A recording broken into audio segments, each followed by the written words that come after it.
టమాటా రోటి పచ్చడి చేస్తున్నాను అనమాట. అరకిలో టమాటాలు కోసుకోవాలి. 20 ఎండుమిర్చి గిల్లుకొని కాస్త నూనె వేసుకుని వేయించుకొని పక్కన పెట్టుకోవాలి. 4 చెంచాలు నూనె వేసుకుందాం. 1/2 చెంచా మెంతులు వేసుకుందాం. కరివేపాకు వేసుకుని వెంటనే టమాటాలు కూడా వేసేసుకుందాం. టమాటా బాగా వేయించుకోవాలి. ఇప్పుడు 1/2 చెంచా పసుపు, రుచికి సరిపడే ఉప్పు కూడా వేసేసుకుందాం. మూత పెట్టుకుని టమాటా బాగా మగ్గబెట్టుకుందాం. టమాటా బాగా మగ్గిపోయిందండి. ఇప్పుడు నిమ్మకాయ తగినంత చింతపండు, 1 చెంచా జీలకర్ర, 30 వెల్లుల్లి రెబ్బలు వేసి 3 నిమిషాలు వేయించుకుంటే సరిపోద్ది. రోట్లో ఎండుమిర్చి చేసి మెత్తగా దంపేసుకోవాలి. అందులోనే టమాటా మిశ్రమాన్ని వేసుకోవాలి. ఏం వాసన గుబాళిస్తుందండి.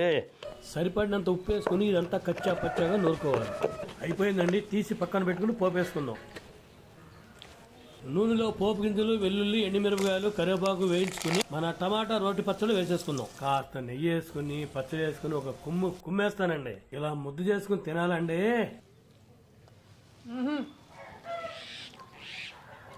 అబ్బా నెయ్యి అబ్బా.